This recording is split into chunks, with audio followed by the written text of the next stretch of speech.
on the Hardrocker Sports Network from K-Tech 91.3. This is Hardrocker Huddle, your podcast home for South Dakota Mines athletics. Hello, my name is Josh Van Valkenburg-Gernert. This is the March 14th edition of the Hardrocker Huddle. Today we're doing things a bit different. Our first guest today is going to be Bekah Rye, a Hardrocker athletic trainer, to talk a little bit about Athletic Training Month. And then later on in the show, we're going to bring in head men's basketball coach Eric Glenn. Thanks for joining us today, Bekah. Let's kind of just start out by talking about, what does Athletic Training Month mean overall? What does it mean for you? And what do you think the purpose of it is? Our scopes of practice and showing appreciation for all athletic trainers out there. So this year, the kind of slogan for Athletic Training Month is providing healthcare everywhere. So showing that athletic trainers don't just work in schools and pro athletics, but we also can work in the military, performing arts, industrial settings. So that's pretty cool to kind of show. And then for me as an athletic trainer, I think Athletic Training Month is really important to as us as athletic trainers to appreciate each other if we're not getting that from others in the settings that we work in. So it's just kind of coming together and showing support for each other too. Sure, yeah, and you kind of mentioned in some of the other settings athletic training is. I wasn't really aware of this until I talked to Caleb last week that, athletic training's gotten into middle schools, it's gotten into like Amazon, like regular companies, even, like police departments and all kinds of stuff. So what do you think has been the main, reason why it's grown so much? I think we're just realizing, I guess everyone's realizing the wide scope of practice that athletic trainers can have and the wide variety of skills that we can have. So we already have been providing injury evaluation and prevention care and prevention in schools like it has been for a while, but other companies realizing that they need that for their workers too, in order to reduce injury rates, especially for those hard labor jobs, so they can keep their employees working and not have to pay, comp and things like that. So. Sure, and yeah, I think there's definitely a difference between what the average person thinks athletic trainers do and what you actually do. Mm-hmm. Obviously, they see you doing things like taping, and when a player gets hurt, they see that an athletic trainer, run out there on TV. But can you maybe talk a little bit about some of the things that, obviously the department relies on you for a lot more than that. So can you talk maybe what an average day looks like that somebody wouldn't see? Yeah. So kind of a typical day for me as an athletic trainer here is to have a few morning hours. Usually I'm in at 9 or 10 to see athletes for new injury evaluations, anything that they had go on the previous day, or they're coming in for their daily treatments and rehabs. That's kind of like our individualized time with those athletes in the morning. And then take a quick lunch, and then after lunch I'm pretty much here the entire afternoon from around 1 to 7 p.m. Covering practices that go on, also continuing treatments and rehabs and any evaluations that occur for injuries that occur that day too. So it's kind of a wide variety of things. Usually the end of the day I save about an hour for paperwork.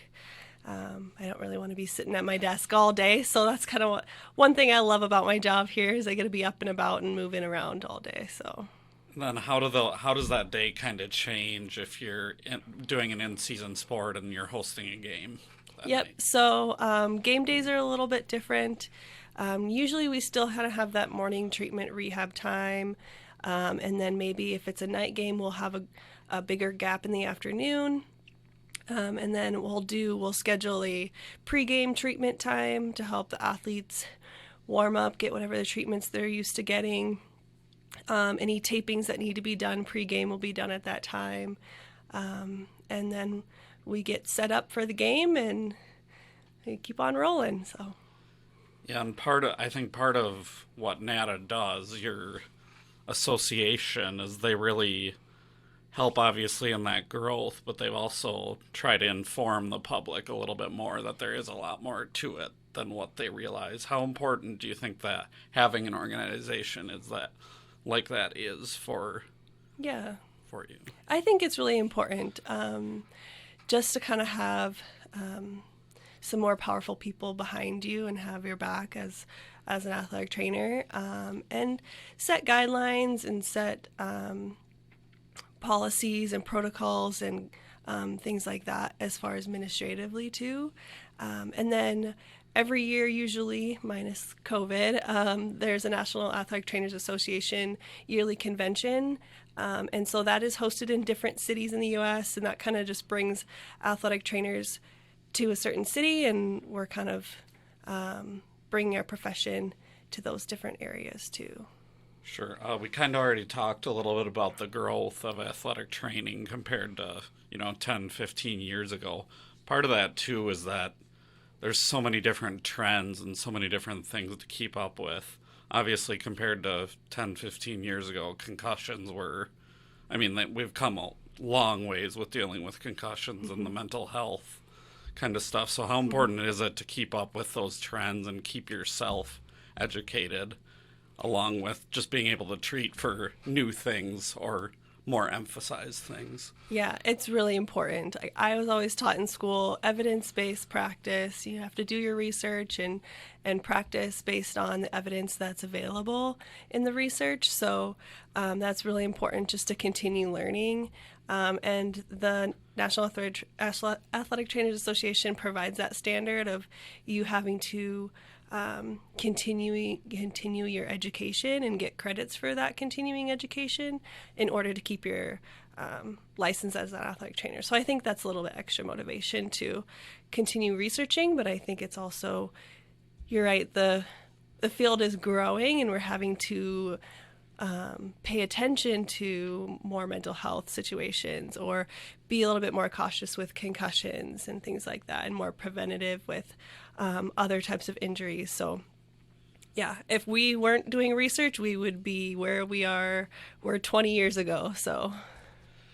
And then a little bit more personally, how did you, what drew you into being interested in athletic training, and what was what was your process? Did you go to school for kinesiology, or what did that look like? Mm-hmm. So I was a runner in middle school and high school. I ran cross country and track, and really into high school, I was kind of getting these small chronic injuries, aches and pains, and I had no idea. We didn't have an athletic trainer at our high school. I didn't know what they were, what they did, but I wanted to be the problem solver for my own pains and my teammates.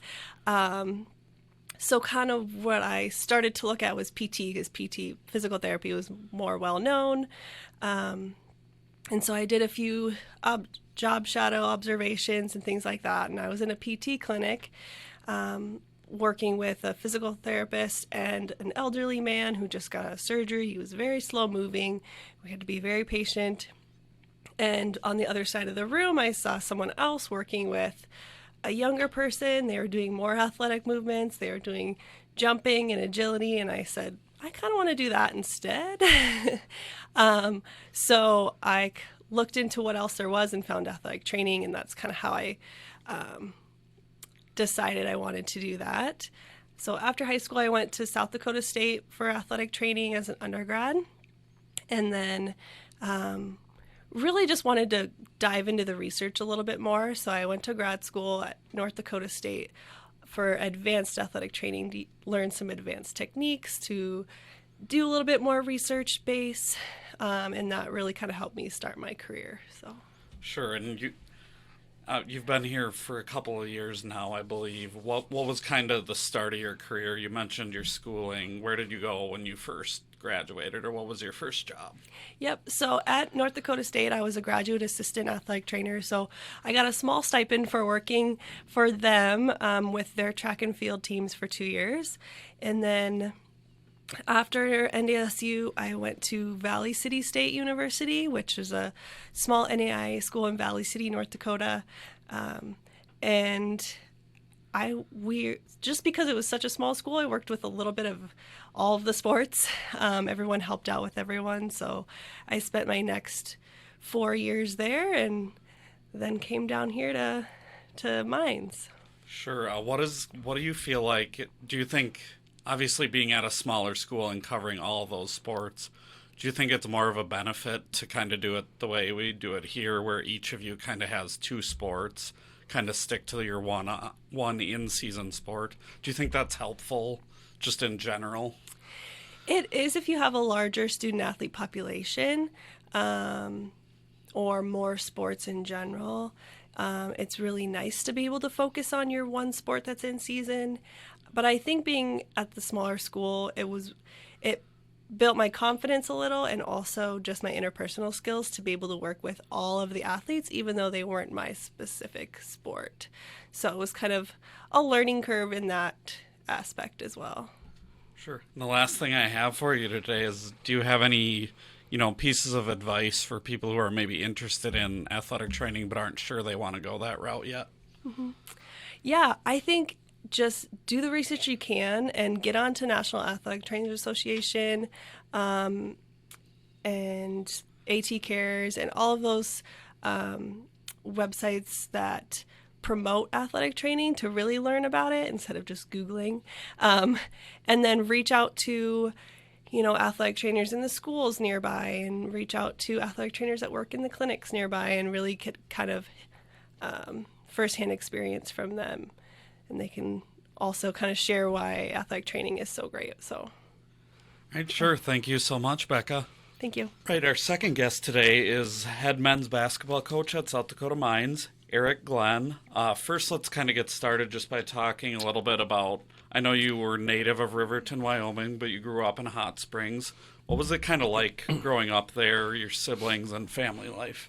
Yeah, I actually say it the other way around. I'm a native of Hot Springs and from Riverton, Wyoming. So we want to get that correct. But, I'm a product of two school teachers. My dad was also a coach. He coached high school football, and also coached track and some basketball. But, his passion was definitely in football. They both my parents came out of college from Chadron State to Hot Springs, and I was 2 when we moved there and lived in Hot Springs for 12 years. And obviously really enjoyed my youth growing up there. Hot Springs is a great town to be a kid in. Lots of great things to do. You run around on your bike everywhere, and everybody knows who you are, so you kind of basically can just have the whole town to yourself. So it was kind of a nice place to grow up as a kid. Moved on to Riverton, Wyoming, for my high school years, which was really a good move, for me. I think when I look back now, is every place has some type of building block of who you are and who you become, and Riverton was definitely a great stop for me. A lot of very influential people in the coaching ranks that I think about who've helped develop my philosophies and coaching style, and just overall relationships with players and stuff come from a lot of the coaches that I had along the way. And at that time, Riverton had some really influential people in the basketball world and for the state of Wyoming. And so it was really a neat time to be in Riverton. And the other side of it is that, Riverton was just coming out of a boom from the uranium and gas wells and stuff. And so I was able to move in at a time when the high school was brand new, and the infrastructure of everything was just really brand new there, and it was very nice. And so it was just kind of a cool time to be in Riverton, Wyoming. Sure, and I know your dad also coached football, so you maybe got into sports a little bit younger than the average person. When did you kind of start playing and get involved in sports? We didn't really, compared to today's day and age, we didn't have all the travel teams and all those kind of stuff. So, but I mean, I was into sports as long as back as I can remember. It was just always obviously a fabric of our family, something that we were obviously always into. Football, I would say, has probably always been my biggest passion. I've always liked basketball and football, kind of 1A and 1B, but obviously being in a football family, football was really high up there. And The Friday nights of high school football, I don't know if there's anything better, just getting the lights on, the community, of course, growing up in this community like Hot Springs, who really supported the teams really well. And at that time, there was just, Hot Springs was a really thriving community with the VA was going strong at that time. And there are just some great community members that really supported high school athletics. And it was just really a great atmosphere to be a part of. And obviously my dad had some good teams and got to coach a state title there with Larry Ireland. And so it was just fun. And, just some great memories of just hanging out at the fields, whether it's for practices all the way. Even got left there a couple times. Dad forgot I was even there, but had to walk home and things because you just get lost of I guess just of the aura of just being a part of that, and just a lot of fun. And had some great friends. We would get up on Saturday mornings, have our own little pickup games, and there was about 22 or 23, 24 of us that would get it there. Back then, you could order your own NFL football things out of the Sears catalog, and everybody had their own favorite teams, and we'd be out there playing. So it was again just a really cool time. I really enjoyed my childhood there. Yeah, and kind of going back into a little bit more of the sports aspect. Obviously, you played football and basketball. Did you play any other sports at a young age, or was it? I tried to do everything. I just had a passion for sports all the way around. Now, I wasn't good at everything, but I loved to play it all. We had a little league baseball.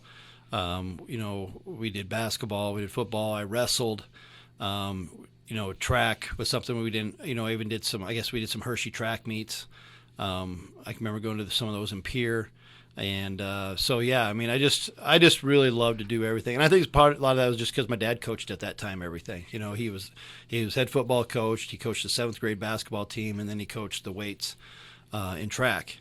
And so, he was just involved. And then at that time, both my parents played summer softball. So it was just like, when I got a chance to play baseball, it was again I think it's just emulating what my parents did and knowing that they were active and stuff. And so, but I just love doing everything. And, it's unfortunately as you got older, you had to choose a few sports here and there. But do it all over again. I'd do them all again. Yeah, and then going into high school, obviously the focus was football, basketball. Do you have what kind of success did you guys have as a team in high school and individually? Well, we were, we had a class, we weren't very big. Our center, by the time we were seniors, was only about 6'2", maybe 6'3". So we were a pretty small group, but we had some really good athletes. And I wasn't necessarily really athletic at that time. I was kind of a late bloomer, so they would, I had a guy coach tell me one time, he said, "Glenn, you're not slow, you just stay in the same spot too long." So, that was me in high school a little bit, but, I was skilled and I could shoot it. And so when my body finally caught up with all that in college, that's when I really started to take off. But, overall our team, I had another guard with me named Matt Shute. Him and I both got into officiating while we were in high school, and he's continued on doing that, where he's done Big Sky games and stuff like that. And he's a realtor up in Bozeman, Montana. Played with a guy named Ben Gose, who was the fastest guy in the state. He won the 1, 2, 4, and 800 his junior year in the largest class in Wyoming. Ended up running at the University of Texas, and then I believe he went to an Ivy League school, and it escapes me which school he went to out there. Cyril Stauffenberg was our center. He's been the girls basketball coach or women's basketball coach at Dickinson State up in North Dakota, Central Wyoming College, and now is the head girls coach at Lander Valley. I think they just played for a state title this weekend, matter of fact, in Wyoming. So, just really had a lot of guys just always played a lot of different sports. We had a lot of multi-sport guys out there, and football-wise, again, our size, we weren't real big, but we did have some speed, and we were okay. And then basketball, our junior year, we didn't even make it to state. And then I think that we really surprised a lot of people our senior year when we really came together as a team and played really well together, and just beat a lot of teams who were bigger than us. And I think that we surprised a lot of people that year, and it was fun. And then kind of going into your college days, obviously recruiting was not as big then. It really didn't blow up until the last 10 No. years. But what was kind of your recruiting process? Yeah, obviously you don't have the social media aspect of it, which I think has really changed the recruiting landscape. So, for us, though, you still went on visits and things like that. Me and a buddy of mine from Lander, our dads played together at Shattern, Tim Colgate. Him and I loaded him in the car, and we went and visited. I was at Shattern. He actually went to Black Hills. I did not go to Black Hills. At a young age, I learned to have a dislike for the Yellow Jackets, I guess. But tongue-in-cheek, of course. But I did that in Sioux Falls College, which is now University of Sioux Falls. And, for me, I was looking for a place that would allow me to play both football and basketball. I wasn't heavily recruited. Honestly, statistically, my stats for basketball were better probably for that sport than they were for football, but I got recruited more for football. Obviously, football is a numbers game, so I think that had something to do with it. And had scholarship offers from both Shattern and University of Sioux Falls, and it eventually chose Shattern. I think a lot of it was just proximity to my folks and, just being able to be closer to them. At that time, they were in Riverton, but when I was a junior, they ended up moving to Douglas, Wyoming, so that just made it even better. That's where they were closer. It ended up being a great decision for me. I really enjoyed my time at Shattern. I think it was the perfect fit for me, and things turned out pretty well. Yeah, you kind of mentioned trying to play football. I believe you played football for 2 years. I did. Correct? Yeah, I went into Shattern. I was one of 9 quarterbacks my freshman year, and I was probably number 9 coming in, to be quite honest. And there was a couple upperclassmen, and then I think there was 4 or 5 freshmen that came in, and I started out kind of slow. And we came up actually here at the school mines and played in a kind of a JV type game, and I really played well. I want to say I think I had like 3 touchdowns and threw for over 300 yards, and just had a really, really good game. And from that point on, I moved up from number 9 to number 3, and got to go on the travel team from that point on, and still redshirted, but was still traveling and stuff, and traveled for the rest of the year after that moment. So I think that was, for me, again, like I said, I was kind of a late bloomer too.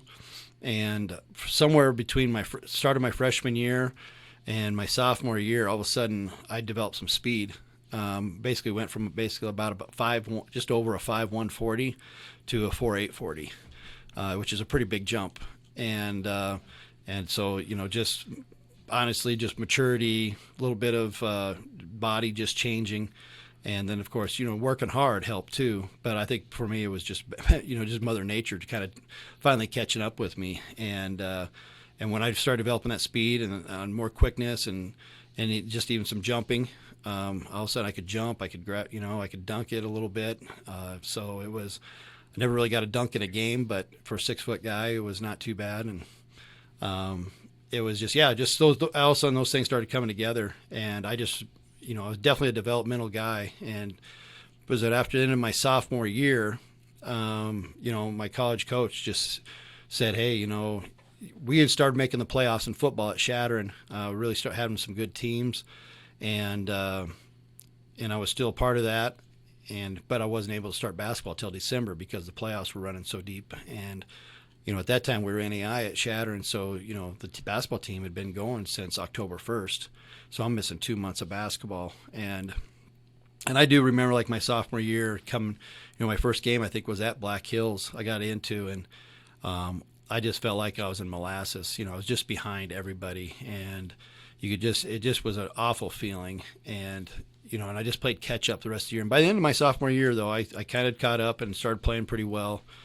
And at the end of the year, my coach sat me down and just said, listen, you're gonna have to make a decision. I'd love to have you on the basketball side, and on the football side, I was backing up a guy by the name of Stu Perez, who was just a heck of a quarterback at that time for Shattern and was basically breaking all the records. And honestly, probably was not going to beat him out. And so I think was really not that hard of a decision. And so, they kind of picked up my scholarship from football side and then some, and worked out pretty good that way. And I ended up playing basketball my final 2 years there.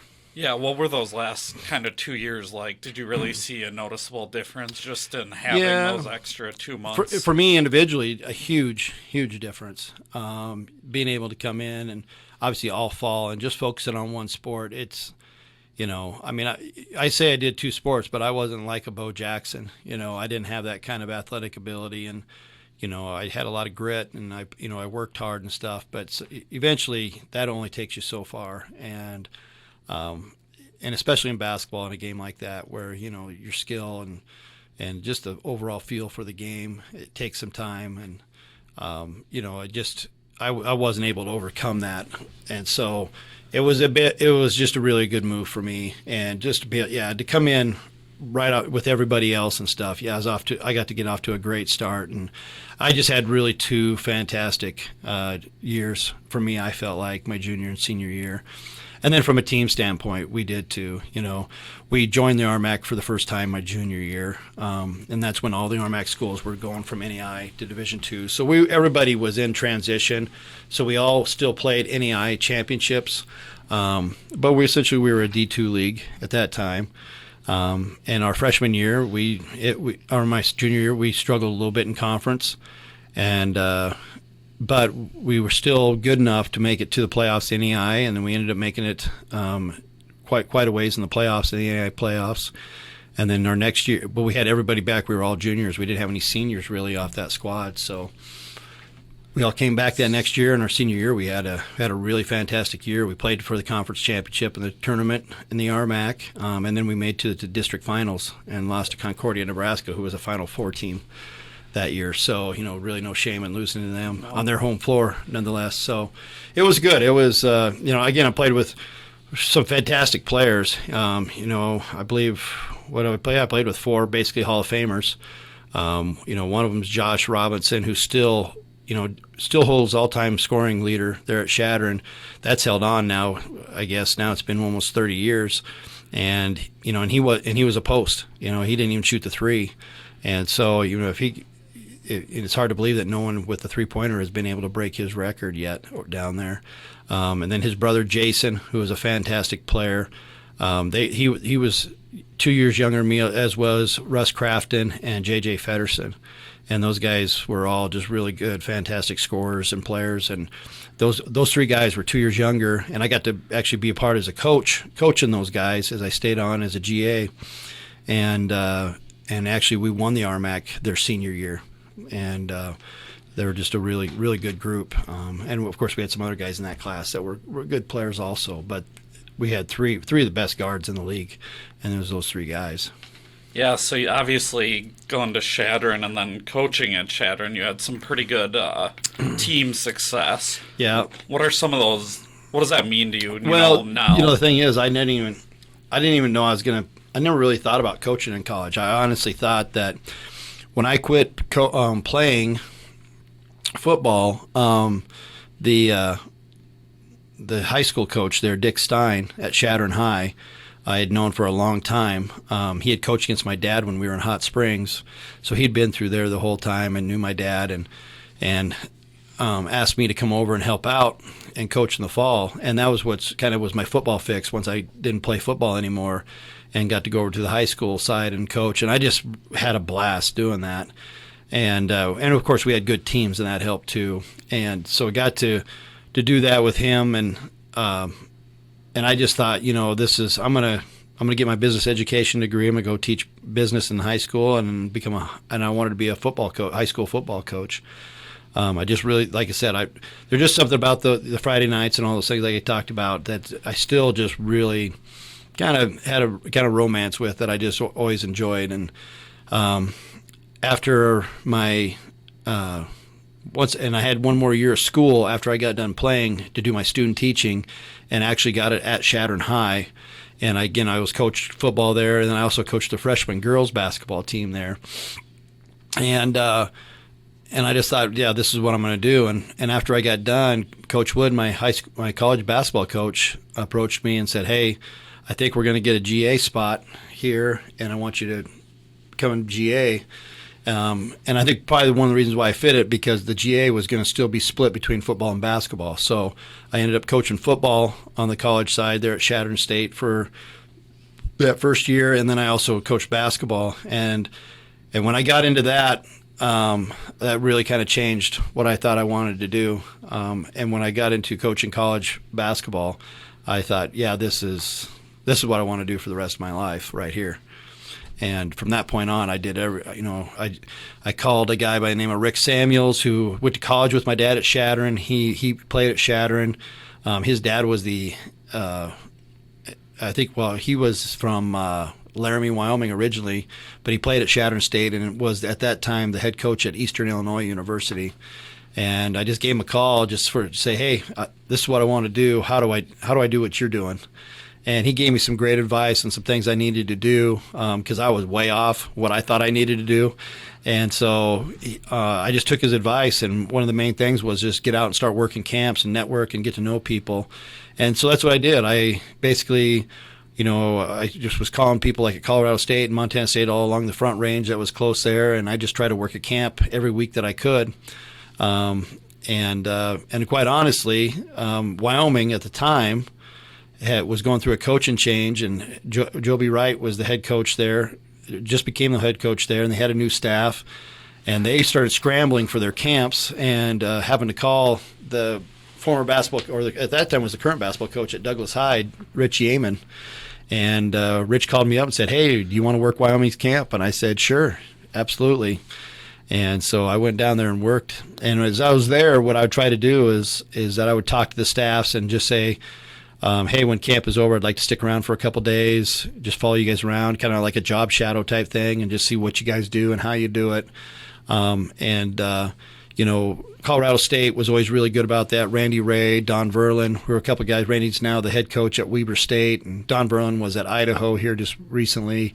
Just great guys. And then at Wyoming, at that time was Coach Purcell and Joe Abunasar, who runs IMG Academy now, or not IMG Academy.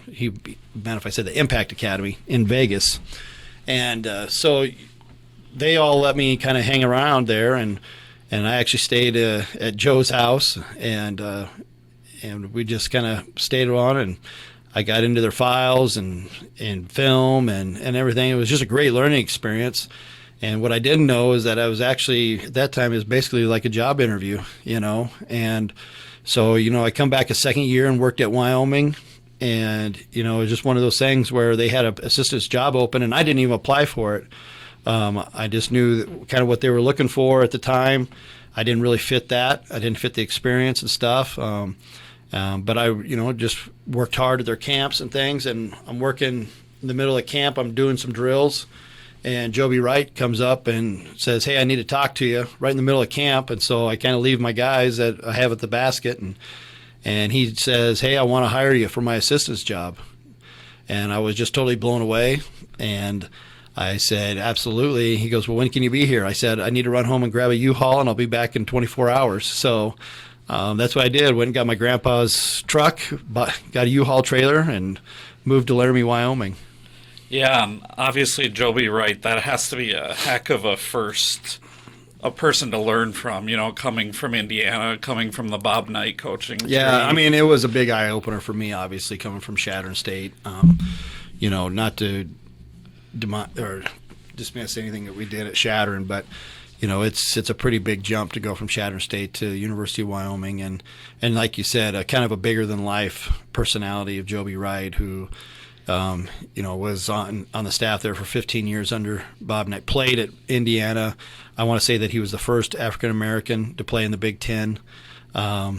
He's just and he's a big man. I mean, he's just a big figure. His personality fills a room.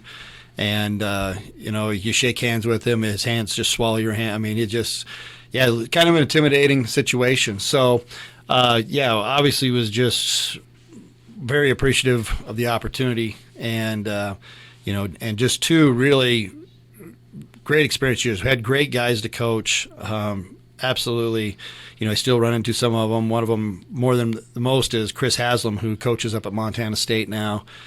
He was a post player of ours, and just to be in some my very first funny story probably for me is that, my very first college experience at the Division I level for games is that we played at, I think they were number 2 or 3 in the nation. It was Cincinnati. So you got Bob Huggins, who's just obviously everybody knows who Bob Huggins is. Will Fortner was one of their players. Another guy, Art Long, who had just gotten out of a little bit of trouble. I believe he punched a police horse or something like that. It's just huge. And then you're going to Cincinnati, the Big O and stuff, and he's always notorious for being at all the games and stuff. And sure enough, here we are sitting at the bench, and right across from us is Oscar Robinson. And for a guy coming from Riverton, Wyoming, and really hadn't been out of the Rocky Mountain Range area, and to go to a place like that is it was definitely intimidating to say the least, but just really cool at the same time. And so, and we had the year before we played Cincinnati really close at the AA, and thought, hey, we can come in here and compete, and they just blew our drawers off. We were down probably 45 or something like that, and the game's basically over. And I'm sitting there next to Chris Haslam, and Chris has a great personality. He's from England, and just has a little accent to him and stuff. And he, and here I am looking across. I'm going, great, my first Division I game I'm coaching in, we're getting blasted. Oscar Robinson sitting across the court and stuff, and Chris looks down and says, "Hey, coach," and his English accent says, "Welcome to Division I basketball." So it did get better after that, but that was my first game at Wyoming. Yeah, a little bit of definitely some starstruck a little bit there with Oscar Robertson. Can't blame you there. After Wyoming, I believe you went back down to the high school level then at Scottsbluff. Yeah, afterwards at Wyoming, I wanted to stay into college and was working on a couple things. And a former Riverton guy I didn't go to school with was older than me, named Tony Holt, was the head basketball coach at at Scottsbluff. And he called up and said, "Hey, we're going to have a marketing job open up in our marketing department here, teaching marketing 1 and 2, and then I'd like you to come coach with me here." And I was going to coach their sophomore team and then help with the varsity team.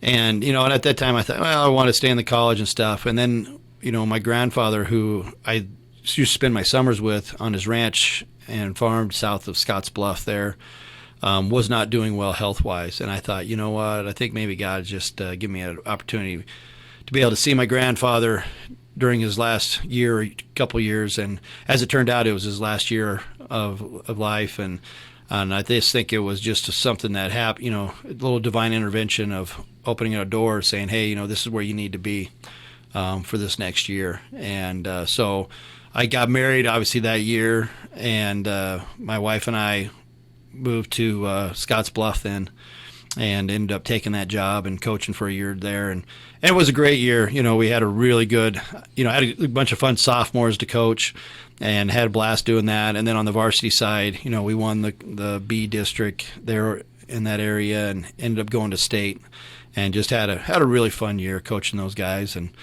still run to a lot of those guys down there. One of them actually married a cousin of mine, and he's the superintendent now too of schools there, which is kind of funny how far that makes me feel old thinking about that. But that was a fun year. But like I said, my grandfather passed away. I was able to be there for my grandmother and stuff as well. And after that year, my grandmother ended up moving to Douglas with my folks, and I kind of just started getting that itch to get back to college again. So, yeah. You mentioned a couple times now that really you thought college was your passion over high school. Mm-hmm. What did you feel were the main things that were pushing you to college as opposed to I just think it's just the fact that you just really get to focus in on that. When you're in high school, you're getting pulled in a lot of different directions. And you do at small college basketball too, but it's not quite the same. You definitely have a strong focus on the basketball side, and so I think that was probably the biggest thing with that. I do like the college, and I don't mind the high school age kids. I think kids are kids, but there's just something about having, in high school, you don't necessarily have 12 guys that all have a passion for basketball. And in college, that's what you hope you have is 12 guys that, 12 to 15 guys that, that's their passion too. And so to just really be able to reach, high levels of play, when you have that many guys that really have a passion for your sport. Sure. And then after Scottsbluff, you were able to get back to that level again. First, I believe you were an assistant at Missouri Valley College, and then a couple years later, you became the head coach. Yeah, just started applying for jobs again, and college sports is especially basketball is. I didn't know if I'd ever get back into it again, because once you're out, boy, it's really hard to get back in. And again, I just think that someone upstairs was looking out for me, and applied to a lot of places, got a couple interviews and stuff, and I was looking for the right fit too. I knew after Wyoming, and not that I didn't enjoy Wyoming and stuff, I just knew that from a lifestyle standpoint, that Division I was probably not something that I wanted to do. When you go to the smaller college levels, there is a little bit more of a balance of life with that, and I knew that's something. And I grew up, that's what I played at. I understood that, and I think I just was looking for something like that. I still wanted to be able to be a husband and a father, and I think that's really hard to do at the Division I level. There's some guys that pull it off, and kudos to them and their wives, obviously, that really sacrifice a lot.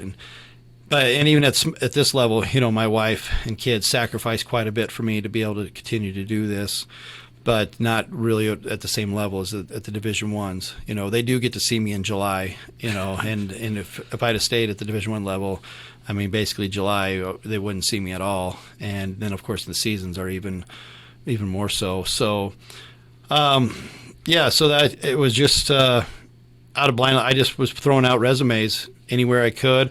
I was kind of hoping maybe to find something. I know one of the things a buddy of mine gave me some advice on, it was like, hey, you need to get someplace where you can kind of develop some roots on a recruiting base at a big metropolitan area, and whether it's be Chicago or Dallas or something like that, and so I was kind of hoping for maybe to find a place where I could go somewhere where I hadn't been before and develop some new contacts that way. And out of the blue was Tom Pfeiffer from Missouri Valley College, who was the athletic director and basketball coach at that time, called me out for an interview to Marshall, Missouri, which I'd never had a clue where Marshall, Missouri was. Had never even been to Missouri myself, even though I technically had some relation out that way on my dad's side, and heard of some things like more Independence area and the Kansas City area, obviously. But so yeah, it was here. My wife and I loaded up and went to an interview out there to Marshall, Missouri, and it just really, right away when I got there, I was like, yeah, this is the place I want to be at, because it just had to feel, reminded me of Shattering, and just, I think there was just a comfort level there. And it just was like what I was looking for in a small college. The town was a good size, it was about 15,000 people, but it just felt like a close-knit town and stuff. So it was just a really neat place, and got offered the job, and we took it and ended up moving to Marshall. A little bit ago, you kind of mentioned the difference between balance of life between D1 and D2. Maybe this is more of a football thing, but in addition to that, some of those coaches at D1, you kind of almost take out the coaching aspect and become more of a CEO too. Yeah, I think that is more of a football thing, especially a head coach with that. I think your coordinators are more hands-on with that. Back when I grew up, I think a lot of the head coaches were still pretty hands-on. I think I'm a Husker fan, and Tom Osborne for the longest time, he was the offensive coordinator and head coach, and that's just pretty much unheard of anymore. Yeah. So from a basketball standpoint, I think when you're talking about your Power 5 conferences, I think that is like that, because it's all about recruiting. and I think that they're just recruit, and I think it's really hard for those guys at that level to also be the coaches. So I think they have to have a really strong assistant that can do that. So at the small college level, you do it all. Obviously, recruiting is the lifeblood for everybody still. But you got to find that balance and be able to do that and still coach the game. And I do. That's, I had opportunities to go work for my buddy Joe Bunasar, who's, like I said, runs Impact Academy. And his thing is all about working out NBA guys and constantly working out NBA guys and individual workouts and all those kind of things. And that would have been obviously really neat to be around some really amazing players and stuff. And I got to go help him sometimes, but I never did it full time with him. I just really enjoy, I think, the process that you go through as a coach at a college basketball program. I really enjoy the development of it. I do enjoy doing the workouts in the spring and the falls, but then of course I do enjoy the preparation of the games and being able to do all those type of things as well. So and that's something you don't get to do if you're just a trainer. And that's probably where I like to have my hands in all of it. I think in the ever changing, it's a dynamic profession. There's never a dull moment. Every day is a new day. There's always something new popping up and some new challenge to go after. And I do enjoy just having your guys, and trying to work for something special. Sure, and part of it, like an Impact Academy, is you're not really making a connection with those kids because they're kind of in and out. Well, at a college, those kids are there for 4 or 5 years. I don't want to say you don't. I mean, Joe has some great relationships with some guys. The things he talks about. All of his stories are centered around his guys that he works out and their families, and he still builds great relationships. And I think to be successful, what he's doing, and that's why he's been able to do it, because there's so many people out there now that are trying to do what he does, and he was one of the first guys to really get started. And it's funny because he just basically started. It's crazy how he did it, and it's all a testament of him being just such a relational guy. And it all started with Chauncey Billups for him. When we got done at Wyoming, he told Chauncey, when Chauncey just got drafted, said, "Hey, I'd like to run your camps for you, and then I'd like to, be your trainer." And of course, Joe didn't have any experience as a trainer, but proved that he was a 5-star guy. He knew how to run camps and stuff, and so Chauncey let him run his camps, but didn't let him be a trainer. And after Chauncey's first year in the NBA, Joe kind of approached him again and said, "Hey, just give me a chance here." And so Chauncey did, and basically changed Chauncey as a player. Just his body, his strength, and really got him to buy into nutrition. Joe is a huge nutrition guy, and he's to the tilt. I mean, he would tease me all the time. I'd get a grilled chicken sandwich trying to be healthy, but then I'd slap on a bunch of mayonnaise and he would just give me crap about it. But, he just is fantastic in those areas and Chauncey was just blown away and obviously had just automatically became one of the top guards in the NBA because of it. And then all of a sudden by word of mouth, next thing you know, he's training Kevin Garnett and, and just the list just goes on and which was just great for him. So I was really happy for him. But again, it's not, I guess getting back to what you were saying is that I think it's just different, sure. But, and it all depends on the person. I mean, you have to be successful. You got to know how to build relationships and get people to trust you and stuff. And he does that really, really well. Sure. So back to kind of your next stop after Missouri Valley College. I believe, did you just want to be a little bit back closer to home again with Black Hills State? First, I got a chance to be the head coach there for 2 years. Then after my second year, we had our first kid, which was Jarek, my oldest son, who's now at USD running track and cross country and studying biology. And, it was just, again, one of those things, I think, that, here you are, and that's where my path is not probably one that everybody gets a chance to do. Generally in college, you have to go where the job takes you. And I was a little stubborn, like, no, I want my cake and eat it too type mentality of I want to be able to coach, but I want to be able to coach close to home. As my wife told me, she goes, don't you want your kids to know their grandparents? And it was like, yeah, we do. And so, at that time when I was at Missouri Valley as the head coach, I was also on the NAI National Tournament Committee. And, oops, turn that off.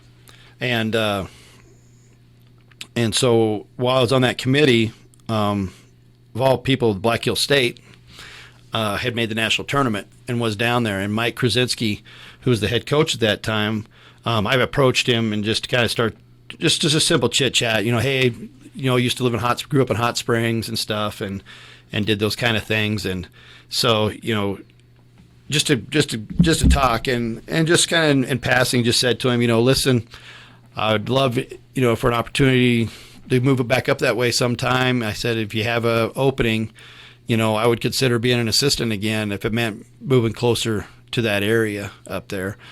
And so, as I got after my second year and stuff, ended up talking to him, and he said, yeah, we're going to have an opportunity up here to get you on staff. And it didn't start out as a full-time spot.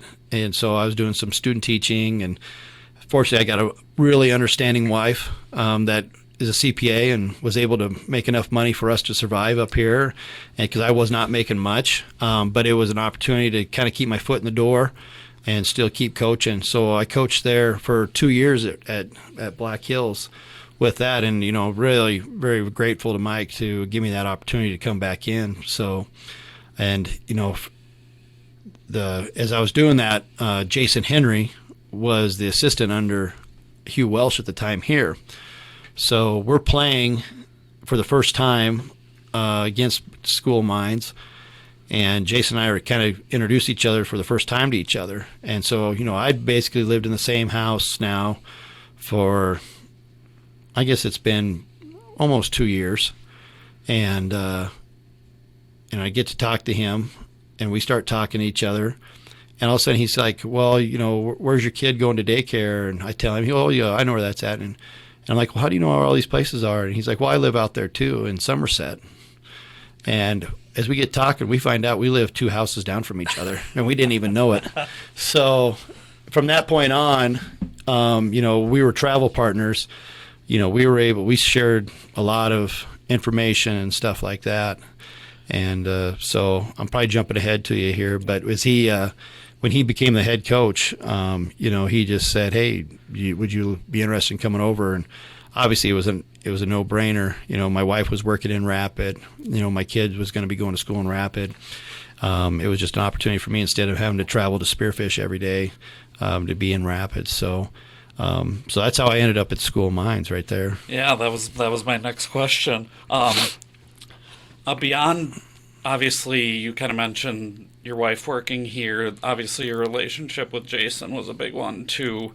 What has kept you? I'm sure in the 13 years you were an assistant, you probably could have gotten a head job somewhere else. What was it about South Dakota Mines specifically? Yeah, I'd interviewed for some jobs, and quite honestly, when I went to interview, I was really particular. If everything wasn't, for me, it wasn't about just becoming a head coach.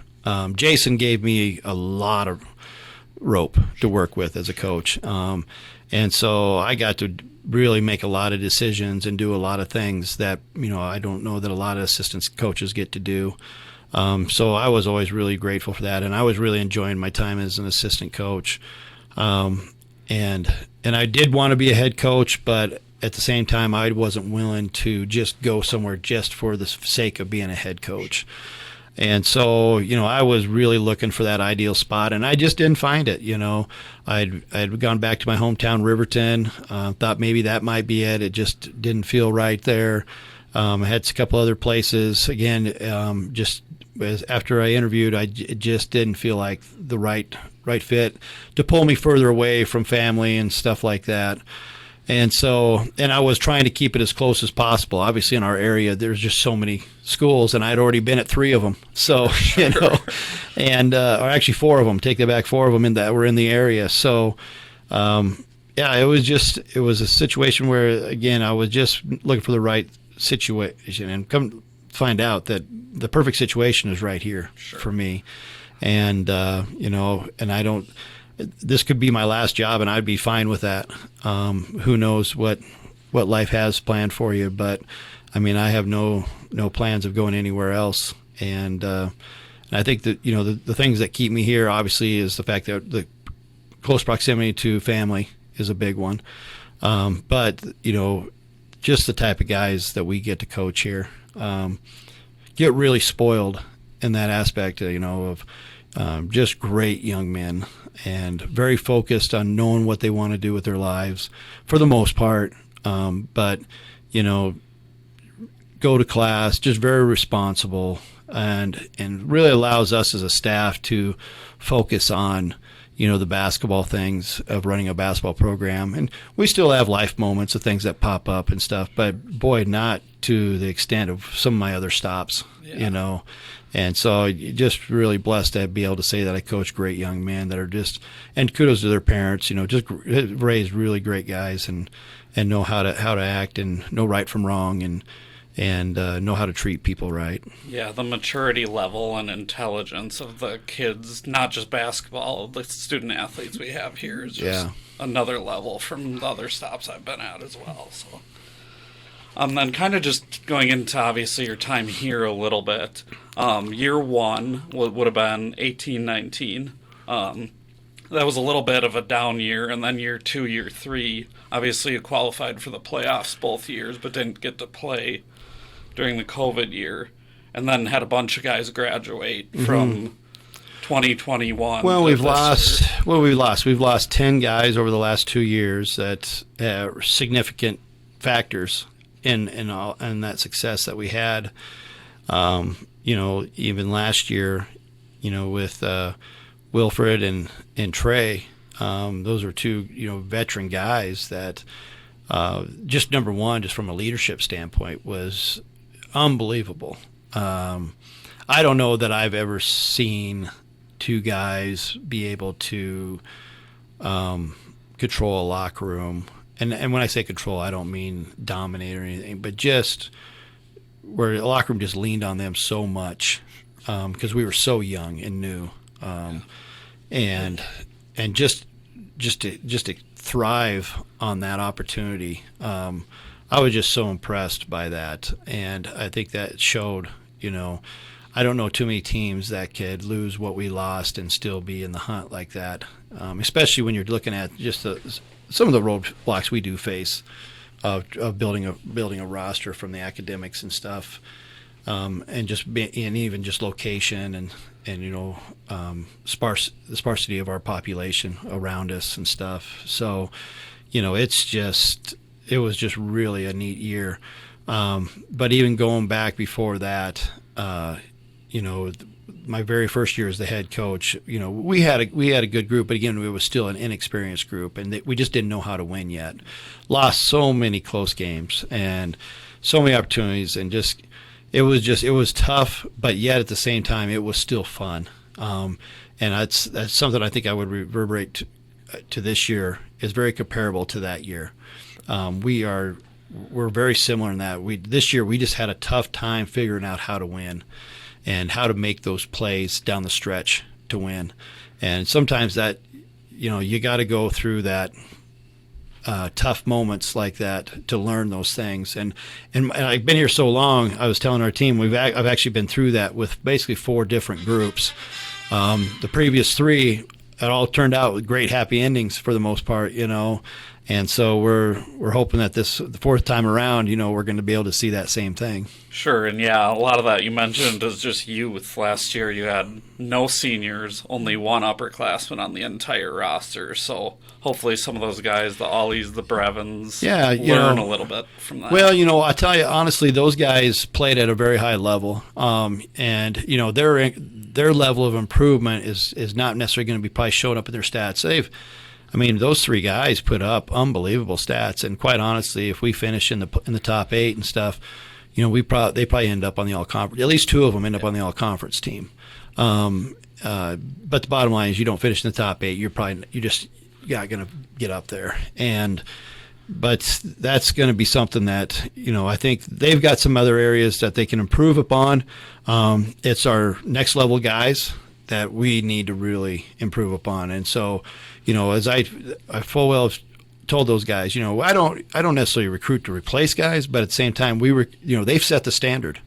And so when I go out and try to recruit guys, I'm trying to recruit someone who I feel is better than them or is ahead of them, and from a talent standpoint, and that's going to just improve everybody all the way around.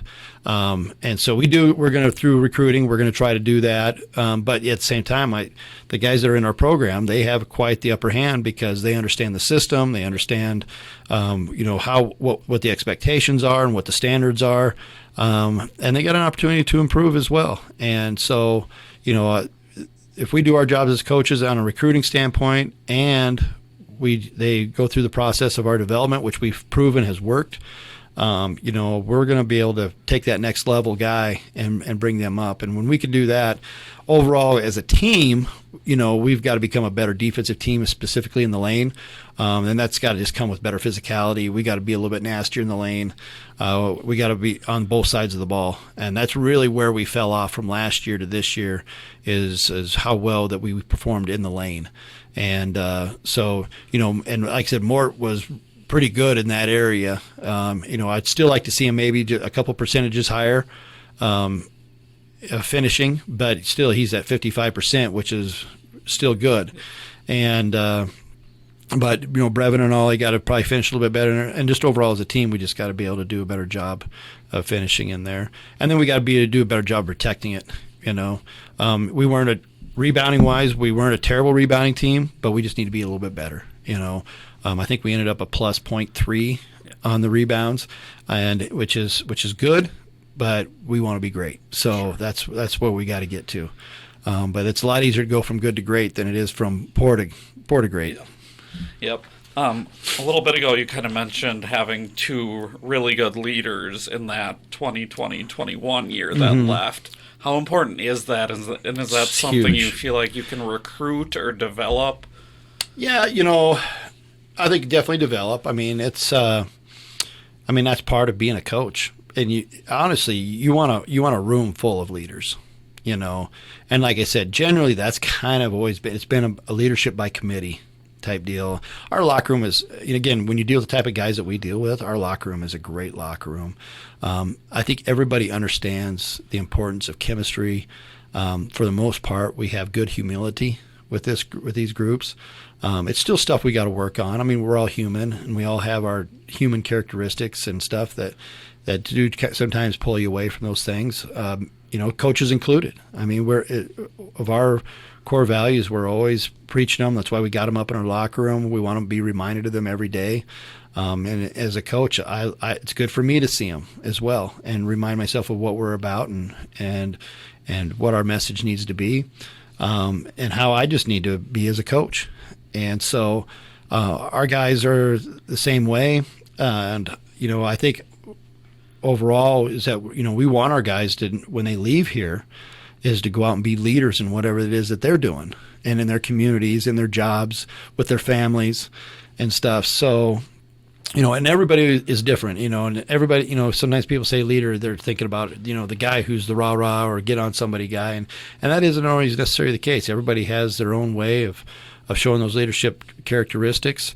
But, there has to be, you do need to be a person that's in your own way of how to show accountability and to demonstrate that and to be able to call on other people to be accountable and stuff. So that's really, I think, that is something that missed this year with us. And it got better as the year went on, but we still need to improve upon that. Sure. And then kind of talking just a little bit about how many underclassmen you have and still potentially only having one person leave next year. How do you kind of recruit this year and next year, knowing that you just have so many underclassmen right now? Yeah, well, it's one thing is we did hold off a scholarship because, as great as a year we had 2 years ago, it's not a great feeling when you lose, and probably technically we lost 7. to graduation, and an eighth, and Damani Hayes obviously transferred to USD, and so we lost to a D1 school on that. But to have 7 guys in a class, is really tough, and so we're trying to spread that out in those classes, and that probably hurt us a little bit this year in our depth, and so definitely could have used one more guy with that. And some of that is some of the guys in the program got to be the ones who maybe step up too. But, we probably could have used one more guy just to add to that, to our guard spot specifically. And so that's just kind of, it is what it is. My plan is to try to get those classes balanced out, though, so we don't have, 7 guys in 1 year and have to try to replace so much in 1 year. And I think we're going to be able, obviously we didn't have any seniors this year, but it's hard to bring in a 1-year guy at a school like this. So that really wasn't, realistic. We did bring in a couple freshmen, but with COVID, the problem is that they got compounded into last year's freshman class. So now any freshmen that we brought in, but that was out of necessity, and we had to bring those guys in. In basketball, there is usually some natural attrition. At this school, not as much as other schools. But there usually is, and that has happened a little bit along the way. And so we're close to getting those to where we want them. And so I think this year's a good year to where if we can find a junior college kid that fits, who we are and what we're about, school and basketball-wise, that would be great time to bring in a junior college guy this year, maybe 2. And then if we can get a freshman to come in this next year, that wouldn't be bad, and start a new class in behind this other freshman class. Sure, and you kind of already touched on this a little bit, but what do you think just needs to happen to be able to return to RMAC playoffs next year, but not only that, take a step forward and then be a consistent I think top 4 I just answered that in the fact that we've got to become more physical team.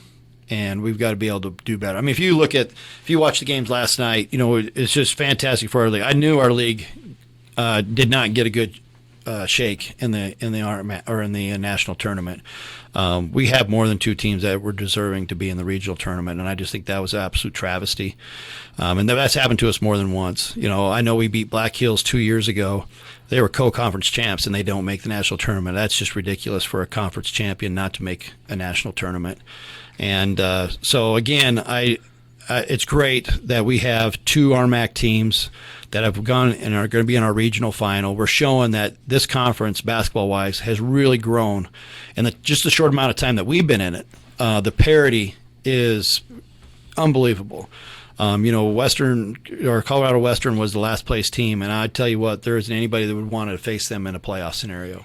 They're just a dynamic offensive team, and they really have improved over the years, and they had arguably one of the best players in the league on their team. And so there's just a lot of parity in this league. We kind of beat up each other now. I know that traditionally people have talked about the RMAC being very top heavy. It's not the case. There used to be a lot of haves and have-nots. The have-nots have improved their facilities. They have improved their scholarship dollars. It's a totally different league than it was 10 years ago. Sure.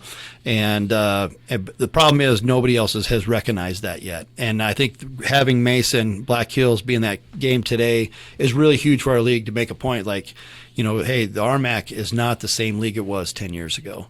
And with that being said, though, is that if you watch that game, is that the reason that those 2 teams were able to dominate those Lone Star schools is because we were the more physical teams. We won the lane in both those games as a league, and so that's where we got to get to. We've definitely been trying to increase the size of our guards. That's a big area with that, but it's really more about just the strength and the girth of our guys. We've got to improve in those areas, and that comes with development. You can recruit that to a certain extent, but also, we got to develop that as well. All right. Thank you so much for joining me today, Coach. That's all I have for you. All right. Thank you. That will wrap us up for today. Thank you to Bekah and Eric for joining us. This has been the Hardrocker Huddle. My name is Josh Van Valkenburg-Gernert, signing off.